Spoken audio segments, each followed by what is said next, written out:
Hi everyone, let's talk about Futuropia, which is the new game from Freedom and Freeze. If you didn't watch the playthrough, go watch the playthrough. That'll tell you more than this will. Anyway, I really enjoy this game. I haven't really played that many of Freedom's big box games, come to think about it. I think it's only Power Grid, pretty much. A few different versions of Power Grid, which we liked well enough. Not really that much as a two-player game, but that's beside the point. This is different. This is it's another, it says so on the box and mentions quite a few times. It's a luck-free economic game. And yeah, the variables are laid out for you at the start. And I mentioned in the playthrough, it's this thing that's I imagine you can start calculating quite early on. But yeah, as the game kind of as you're set in your ways and the game is running out, and especially as soon as the end of the game is triggered, it can be a very calculating game, a very mathsy game, because you can start to work out that, okay, I've got these actions left. These are the things that are available. This is how much money I've got. I can't do one of these actions again. These are worth so many points. These are worth so many points. Doing this action is worth so many points. And you can kind of get lost in the calculations of things, which, depending on your group, it's going to be a good or a bad thing. You might really enjoy that. You might really hate it. You might have people that are going to really take forever on their turns. And I would fall into that trap. I imagine if I played on my own, I would really fall into that trap of just really trying to work out how to maximize everything.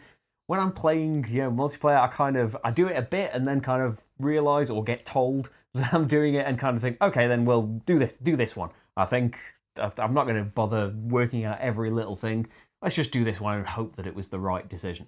But yeah, you can get really lost in that. But I really enjoy the calculation going into that and just working out what would be best for you. And yeah, a lot of your decisions early on would just be, I'd quite like that thing. I haven't got much money right now, so am I going to wait? Am I going to get a loan that could tie me up? Or am I producing so many resources that I couldn't care less about having these loans and I'm going to pay them off eventually with my mountain of cardboard tokens that, yeah, aren't really worth that much at the end of the game, but paying off your loans is worth loads and loads of points.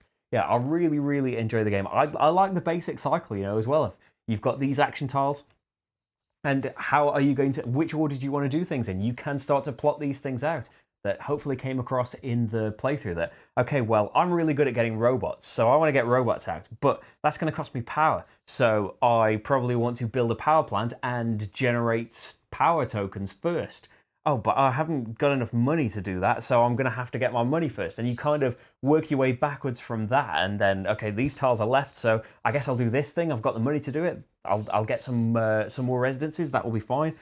Or it doesn't tend to happen right away, but later on, when you've got the option to discard your tokens, you do end up with not a massive surplus, but you often end up with enough of a surplus to be able to skip some of your tiles. That's a really nice option to decide whether it's worth you even doing this action. You can take the generate power or generate food actions without actually buying a generator. But is it worth you wasting your time doing that? You're building up more tokens and brilliant, but could you have done something more by recycling your tiles and doing one of the actions that isn't available to you right now? It's a really good little wrinkle to put in there that breaks the cycle of just having to do all of those actions every single time. And there are different things in the box as well that weren't all in the playthrough. As I mentioned, the normal game is you use the A sides of all of the buildings, including your starting residence. It does nothing extra. It just holds 3 people in there. In the playthrough, I used the other side of all the residences. You use 2 per player, and you just put them in the market. And then at the start of the game, everyone just gets to buy 1 residence. And it doesn't have to be one of those starting residences. It doesn't have to be a special power one. It can be one of the ones that are worth a load of points or something like that right from the start, as long as you can afford it with your starting 12. Because the starting money doesn't change. But I really like that element that money is going to be tighter to begin with, and you have given yourself a bit of an indicator that, okay, well, I start off with a residence that generates a power. I start off with a residence that gets me more robots when I do the robot action. It gives you a bit more of a path to start off on. But there is a little stack of these tiles that will change the rules for the game, that will put special power plants in. You take some out and put some different ones in, or it will say you can use all of the B sides of all of the tiles instead. Which say the art studio that was 5 money and earned you 2 points but cost power. Now it costs less power, but it doesn't give you any points. Things like that. Not completely radical things, but the variables will all be altered. And one of those rules altering tiles is just flip them all around. Just mix the A and the B sides and see what you get. And that would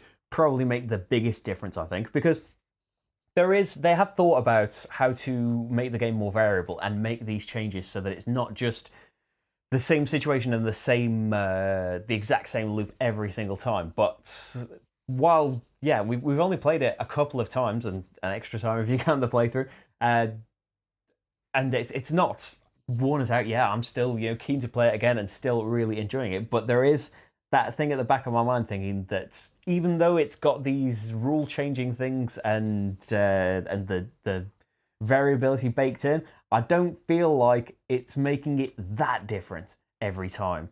It's still feels pretty much the same, even though I do appreciate that things are different and this thing costs a different amount now, or these power plants are in it instead.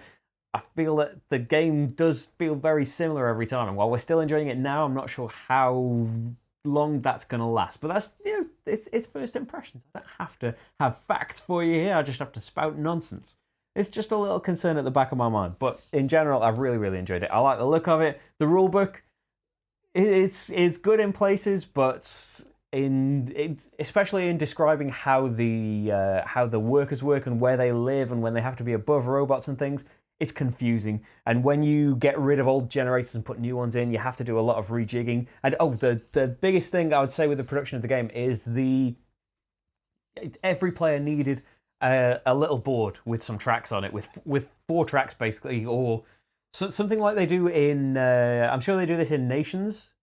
Do they do it in Nations where you can track, or you could print something off for Nations anyway? It might not be in the box, where you could track how much your kind of surplus or deficit of food and energy in this game. That would be brilliant. If you had 4 tracks in this of just this is how much I produce, this is how much I use, and the same for energy as well, it would make the game so much faster by just being able to see at a glance, okay, I really need to work on energy production.